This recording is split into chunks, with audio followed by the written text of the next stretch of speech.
Hey, it's the Brian and Kindra Show, and we are ready to Discussing go. hair product. Oh, yeah, we are. Because you're over there flipping your hair. I can't handle it. I just got it cut like a month ago. I've heard other people say they can't handle your hair either. Yeah, there's a list. There's a list. But specifically, you were complaining about your conditioner. Well, whatever's in the shower. But Maybe then we realized it wasn't your conditioner. it's in the shower. It's usable. Yeah, let's see if Carrie Ann likes it, though. Yeah. Well, there's only one bottle of shampoo and one bottle of conditioner, so it gets used. What's hilarious is we're on a vacation. I guess you call it a vacation. We weren't in Woodward. They called it a vacation. They did. We weren't in Woodward, so it's a vacation. And my wife got out of the shower. She got out of the shower. She got out of the shower. She called. She came in the living room, and she made a comment about something. I said, there was no conditioner in the shower. And she's like, yes, there was. And I says, no. They just had shampoo and body wash. She's like, no, there's another tube in there. I'm like, the body lotion? I said, that was on the counter. So, I don't know. Her hair was very sleek all day, shiny. So That's awesome. yeah, Oh, it's okay. man. We jumped in the ocean and washed that right out. Yeah, not a big deal. So did you get in the ocean I did get in the ocean once? once. Are you afraid of sharks? No, not at all. Did you see any? No, but we did City see bears. We did see these big fish jumping out of the waves. Like the waves You weren't did? even That's very cool. big, but these like I don't know, 80-pound, more like 3-pound fish jumping out of the water. It's kind of cool. Like you'd be swimming, the wave be coming in, and you could just see it swimming through the. That is and then awesome. it would jump out, and it was pretty cool. But Very cool. It was. I think it's the wrong beach if you really want to like swim and enjoy it. It felt dirty, like a Oh, really? Like a dirty lake? beach. Yeah, very much like a lake. Interesting. But nonetheless, we went and did it, checked it off the list. All I'm right. ready to go do something different. Me too. Like Alaska? Like, Oh, wait, you've already done I already Alaska. done that one. I'm excited about Alaska. I am. We took a little trip. We went to Red River. This is the first time I've been to Red River and haven't seen a million people from Woodward. Because I had 2 other customers call me from Red River this weekend. Really? Yes. I didn't run into them. No. But we didn't spend a whole lot of time in town either. Yeah. Like we rented a thing and we, The UTV. I don't know. And then, played out in the trails or trails and rivers. whatnot. And then we went to Taos the next day and then we came home. That was a fast trip. Yep. Yeah. Almost long enough. Almost. They had to come back to this. I don't And know I if you didn't remember. hardly mess anything up. I texted, but remember I told you before, I said, hey, I'm going to come in late Monday. And you said, okay. And then That sounds Sunday great. night, you were like, Hey, they moved my hey, whole schedule tomorrow, around. da-da-da-da-da. And I'm like, okay, I'll be on time. Yeah. Yeah, that's okay. It worked. Okay, so this show is going to air, I think, on August 1. Yep. And August is kind of a big month for realtors. And so we really wanted to, I really wanted to hit hard onto some changes that are happening. We've already talked about, there was this big NAR settlement. Do you want to just kind of recap that real quick? Basically, just verifying that more of an open book on how agents get paid is really the whole settlement. That's all it's about. But this is in turn requiring a little bit more paperwork. Yes. And requiring, so the same as we always have had listing agreements. Whenever we had an agreement with the seller that we're going to list your property, this is what you can expect from us. This is what we expect from you, yada, yada, yada. This is how we're going to get paid. This is when we're going to get paid. Now we are also doing that with buyers. Yep. Now we're required every time we show a house to have a buyer brokerage agreement. So I really wanted to dial in on that, but then I realized we have to kind of go, we have to backpedal a little bit. We need to talk a little bit about just the way that Oklahoma does, like we're not an agency state. So let's start with that. We use the term real estate agent frequently, but we use it really more like just as a term that people kind of more understand. So we're not actually an agency state, meaning that we are not supposed to be offering strict representation for a party. I mean, we can, but we don't. Explain it. So in our buyer broker agreements, which we'll get into, if you're going to offer more or less services, you have to spell it all out. So as a buyer broker, it goes back to the ultimate goal in the Oklahoma Real Estate Commission is for us to represent the transaction. We're assisting buyers. We are assisting sellers. Yes. We are not representing them as individuals. Correct. So our goal has always been to represent the transaction, that we are doing what's best for the transaction, to help each party to negotiate in a way that is not, it's really not about a step above or whatever somebody else. It's really about, here's a fair playing field. These are things that are confidential. We're going to talk about this. Like, we had some very strict guidelines on how to work with two parties. Those guidelines are still in place. We can still work with the buyer. We can still work with the seller, even if the buyer pays us, even if the seller pays us. So let's start with that first. We have a disclosure of brokerage duties that lines out what our responsibilities and services should be for buyers, for sellers. So specifically for buyers, do you want to go? Do you want me to keep going? Go right ahead. Okay, this document, this should be signed by every buyer. Every seller, too, person. probably. Because there's a seller one also, which says almost the same thing. But every buyer needs to be signing this in addition to your buyer brokerage agreement. And up at the top, it even says, this notice may be a part of or attached to any of the following, and it has a whole bunch of it has 4 or 5 different options. The ones that we most likely are going to be using are buyer brokerage agreements, contract of sale of real estate, and I type in listing agreement over here. I just realized this is different. I guess that's because it's the buyer, not the seller. Because the buyer, not a seller. Yeah. Okay, so first and foremost, what are duties and responsibilities that are required by a broker who's providing brokerage service to either or both parties? And what does that look like? So my favorite one is this first one. It says that we are to treat all parties of the transaction with honesty and exercise reasonable skill and care. And I have always laughed at reasonable. Yes. I mean, at any given time, I might even be reasonable.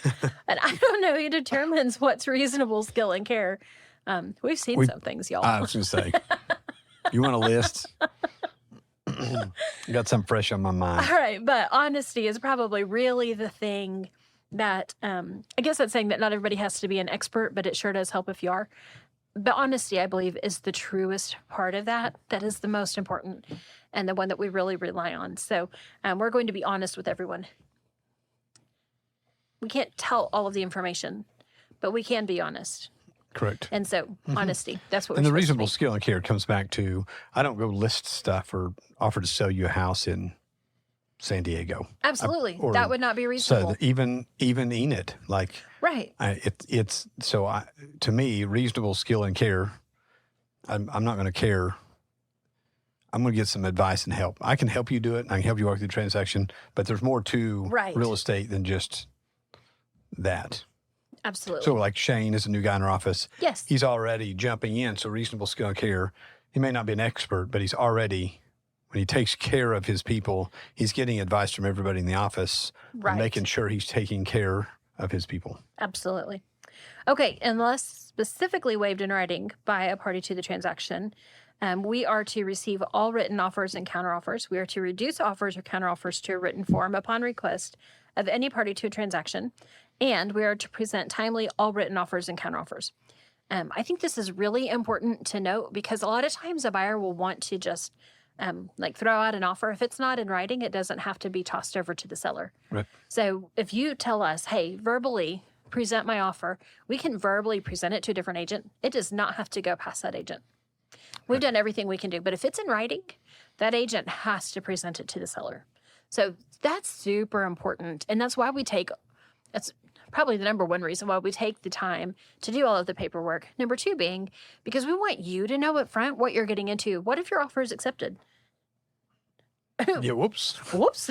Uh-oh, that was an accident. Yeah. Then you see the contract form and you go, oh gosh, I had no idea that I had to do this, that, and the other in order to buy the house.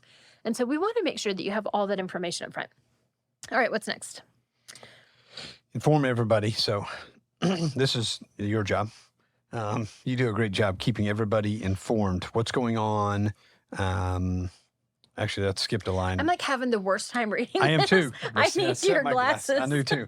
So inform. Actually, it's inform in writing the brokerage services. So Yes. we're going to let the buyer know how we're representing the seller or who's representing the seller and the seller we're going to represent, how they're represented. That's what number C is. In for. addition to that closing cost. So this came up earlier even because Yeah. we were having a hard time getting a signature on a document.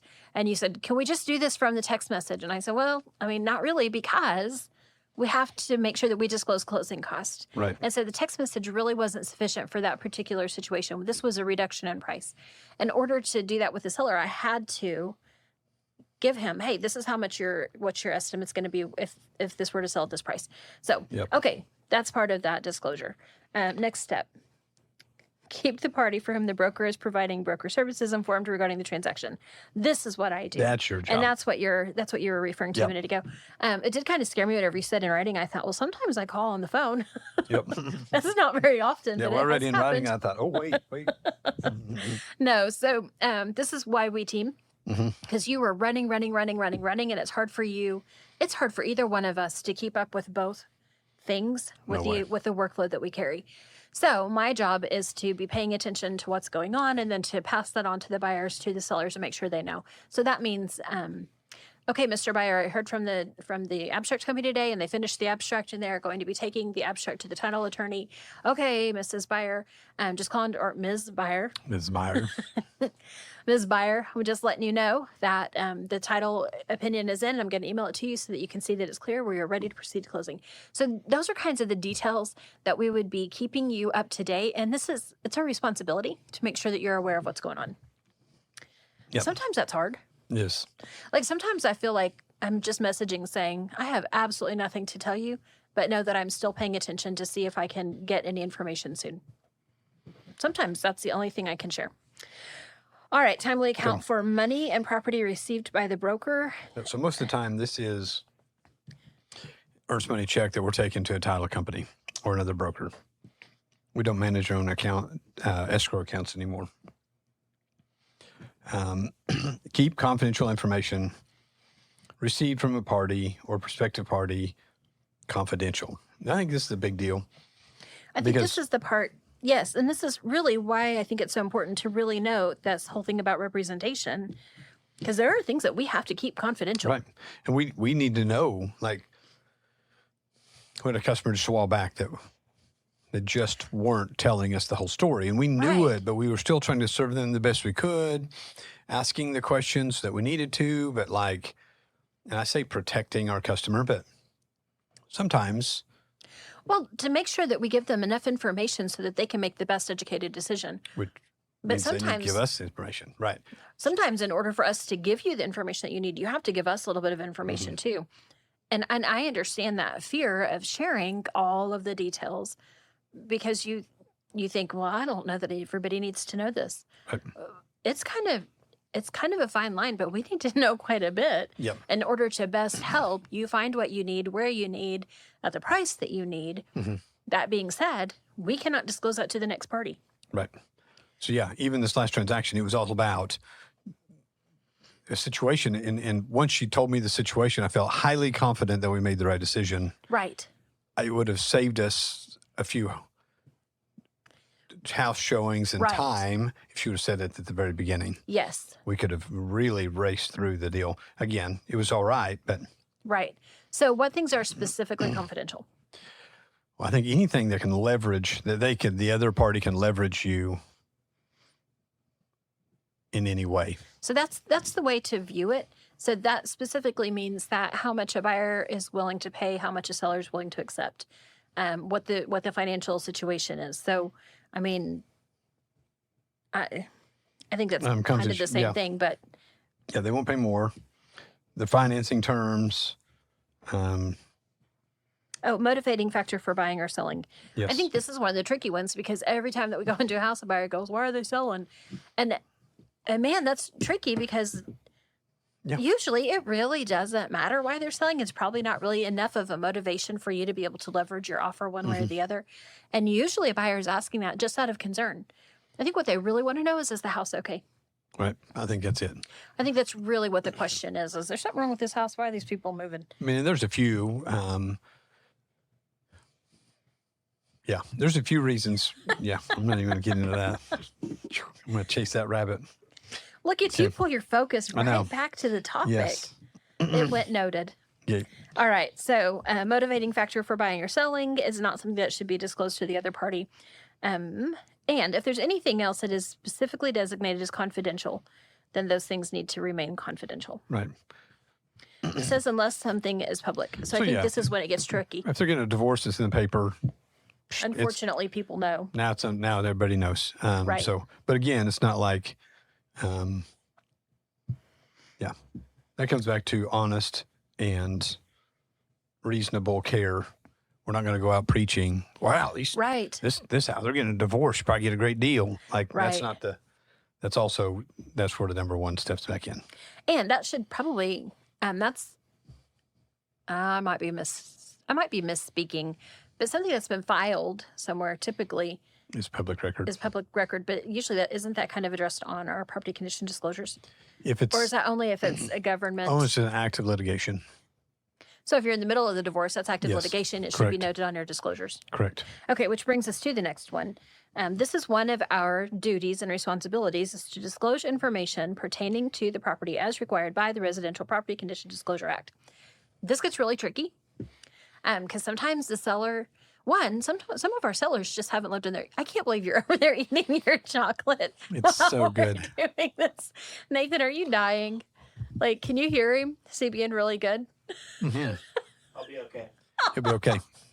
I'm cracking up. You kind of remind me of no, it's like, what is that movie? Oh, dang it. We've got the tater tots in his pocket. Napoleon Dynamite. Yeah, Napoleon Dynamite. Thanks. I love that movie. I can't believe I couldn't come up with it. Okay, back to property condition disclosures. Sometimes the seller doesn't really fill them out very completely. Right. But if it's something that I know as a material defect, Have to fill it out. I'm required to. I'm required to give you a licensee disclosure saying, hey, seller didn't note this, unfortunately, but last time I was here, it was raining and there was water coming through the roof. You should probably know that it appears that there might be a potential roof leak. I mean, that's kind of an extreme situation, Right, but if we see it, or if it was on an inspection report Mm-hmm. that I have seen and the seller didn't repair, then I need to disclose that. So just so you know, That's what that's our that's for. duty. All right. Comply with requirements of the Oklahoma Real Estate Code and all applicable statutes and rules. So this is one of the reasons I'm making us go through this boring document, because with this buyer brokerage agreement, I think we're going to have to be very, very careful. And I want consumers to understand that our real estate code is first and foremost. We have to do what it says first, Because it's law. which comes back to this whole idea of representing. That's why I'm I'm freaked out about this. I feel like this NAR settlement has put Oklahoma in kind of a weird situation because we're not an agency state. Right. And I think it's going to be back to Probably change. It will. I don't know how it doesn't change, Yeah. but But it'll for be- now, we got to now. do both things. Mhm. So, okay.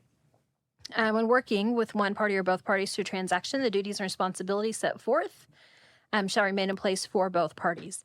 So once we have given this, it shouldn't change. That's what it's saying, right?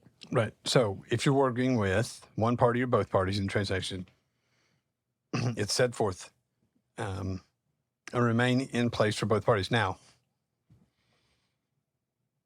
I think you can amend and change all that, right? If you're working with both Sure. parties, but we're a transaction, so it shouldn't change. Right. Okay. All right. This is going to be messy. It is going to be so messy. That's why we're doing this, though, Yeah. because I think this is going to be a little bit of a learning period as well. Of course, anything new is, and we've been talking about it and trying to wrap our minds around it so that we could be more prepared. But our buyers and sellers have never done this. Our buyers have never been through this either. Mm. I mean, this is going to. I can't say never. Most of our Oklahoma buyers have not done a buyer brokerage agreement. Right. So we want to really, really just kind of get all the information out that we can, just so that you're prepared and ready for whenever we show up at a house and say, before I open this door, I need you to sign this Yeah. document. Yeah. Sign this. All right. What else? Broker finding lease. So if you are providing less services, so this is where it's really going to get kind of crazy. I think this part's super important. So as you sign your buyer broker agreement, if you're only signing a buyer broker agreement that says you're going to show me these 3 houses today and that's it, you will have to have another contract stating that. Okay. So I think that that's important. I don't know how far we're going to really make it into this, but I think that the reason that this is so important is because we've already noted, like, the Oklahoma Real Estate Commission has noticed this or has noted this and said, watch out for this. And NAR has recognized it's going to happen. There are going to be agents who are going to do a very minimal fee, but they're also going to do very minimal work. Right. So whenever you, sometimes I think that we think we've really negotiated something whenever we get a lower commission rate or a lower fee for services. But sometimes what really happens is just that you really negotiated what was going to be done to help you. So if you negotiate for a really low fee and you're super, super excited, make sure that you know exactly what your agent is still going to be doing to help you. Are they still going to be helping you through the process? Are they going to help you with the title company? Are they going to help you with communicating with your lender, making sure you understand everything that's going on? Are they going to be, are they going to facilitate those parts too? Or are they only going to show you the house and write your contract, and then you do everything else? Like, because right now we are a very full service, hands-on real estate company, and our buyers, I mean, today this guy who were messaging, did you clean those windows? Did you personally clean the windows? I got them started and showed them how to finish it, but I spent about 30 minutes there, and I bet they spent 5 hours there finishing it. Okay, so we are hands-on in the respect of whenever there came up an issue from the inspections, and there was negotiation. Do we need new windows? They just need cleaned. What? Actually, I don't think cleaning came up until like 2 days ago. 2 days ago, right? Because everybody just assumed they needed to be replaced. Yeah, we thought we needed to replace these windows that weren't very old. Come to find out, they just need cleaned. If you don't, and I'm not saying every other realtor does that anyway. I think you're a little bit above and beyond. But if you're kind of expecting the kind of service to help you really understand where you're at in your contract, you got to really pay attention to what you've signed. Right. That's what I think is important. So know what you're signing. Right? Yes, absolutely. Okay. Because, you're now in a contract with that person. There is nothing in our paperwork that says that we're going to wash your windows. Yeah. And I'm probably not. Thank you. I'm probably not going to sign wash your windows. But we appreciate that you do this, Brian. Sometimes it's just about saving time. Get that thing done and not wait on somebody else. Well, and sometimes I think, like, you've seen so many things that you have an opportunity. I mean, like, you've got like this whole library in your mind of, okay, I've seen this, this, this, and this. And this, I think, was a new one. But this was crazy. But we know a lot about some cleaning things that I think we wouldn't know if we weren't in this game. This is ironic from the girl who literally texted the house cleaning lady on Monday morning. Hey, I just want you to know that I appreciate you so much. But we know stuff. Yes. That I don't think we would know if we weren't in this job. So anyway, okay, moving on to, are you ready for this? We have 5 minutes. Do we want to do this? Is there I'm not something sure else we you want want to to talk start about into really this. fast? And then we'll talk about this on the next one. That's probably the best way to do that. Like, oh, just kidding. I'm already there. Okay, so I had this fun little, I was thinking about, I just want to tell a story. That's all I want to do. Okay, I hope I can tell the story. We talked about this before, but this makes me laugh. This has nothing to do with disclosure of brokerage duties. This has nothing to do with any paperwork. This is just, I was thinking about some of the things that we've seen that's crazy in real estate. You're going to have to pay attention because this is going to make you laugh. Do you remember? So in order to do a comparative market analysis, we go and we look at the property. So we go inside, we go outside, we look around the house, we look at the shop. Sometimes we don't actually go in the shop. It depends on if it's raining and if I'm in sandals. Okay, but I mean, we know what's going on. Like, we get all the information. We were in a sunroom a few years ago of this older couple's property. I can't look at you whenever I tell this because I will die laughing. Okay, so we looked through the whole house. We look at the shop. It was a really cool shop. Lots of woodworking tools. Lots of cool stuff going on at this property. It seemed like there was something going on in the sunroom. No, not that. Don't. I just got it. Sorry. I can't quit thinking about it. Okay, this was an older couple. And they had unfortunately fallen on some ill health. And that part, they were the neatest people. They were so fun and kind. And it was just, all of it had been awesome. But Mr. Seller had lost quite a bit of weight. And like, I never knew him before, so I didn't really recognize. I just knew like he had his sweatpants pulled up as high as he could. For a reason. Because in the middle of conversation, they dropped all the way down to his ankles. And we both saw it at the same time. And I don't know how we did it. We kept our composure. Like it didn't, not a word. He pulled him back up and it was kind of a, oh, like I think he said, whoop. He gets those puppies hitched back all the way up. And we didn't look at each other for like probably the next 15 minutes. But we get in the vehicle and I flipping lost it. I laughed and I laughed and I laughed. And I thought, but I think about this because that story, that's a good story. That is hilarious. I absolutely refused to share that story in a very public setting for years because I didn't want to, I don't want us to disrespect those people. That house has, since then, it sold once or twice, I think. And I think, unfortunately, I believe that those owners might have even passed away. They're not in the area anymore. I don't think now that they're going to hear the story and have their feelings hurt because I would never want to disrespect them or hurt their feelings. But I just get to thinking about some of the things that we've seen. And I'm like, dang, I wish we could just really tell it all. You know what I'm saying? So I didn't even tell you about the story the other day. The sellers, the Should buyers. you tell me right now? Yeah, I'm telling you. Okay. Buyers messaged, we're being attacked by honeybees. We can't get out of our car. That broke my heart. I saw the dang you were thing. there, weren't you? Well, I was headed. I was- didn't engage. Yeah, and I was We way were out of gone. town. We were halfway to Guyman. I was halfway to Guyman. And I was like, I don't know how to get back there. But I what started would I texting do? you contacts. I texted you and I said, this person is a bee wizard. And then yes. you texted them somebody different. But that was insane. It was crazy. So I can just imagine. Oh, the Welcome to frenzy and Woodward. the fear. I know. I felt like a jerk. And then it's horrible. I did, but nonetheless, they were good about it. They were, and the seller was great. She came back. She brought the hive back. All the bees went back into the hive. Oh. They had some professionals there, but yeah. So we see. We see so much. You should see. I mean, we should write a book. We should write a book. Oh God. And so yeah. Last night was we had a customer, not even our customer, and the customer came into town, out of town agent. They came to town and their water wasn't working, and they're older couple, and we were. He just called me and said, I just don't know what to do. I can't get the water working. And I was like, you know what? bless his I'll heart. be there in a minute. So again, I've been around. I've seen all the stuff. Right. He'd been messing with it for a couple hours, Oh and no. it was like less than 5 minutes. I had the water Yeah. gun again. So it has been, and we love that part. It comes back to time, obviously. If I'm available and you call me, there's no doubt in my mind, I am U-turning this sucker and I'm coming over. Absolutely. We're going to walk through whatever it is and try to make a plan. But Yep.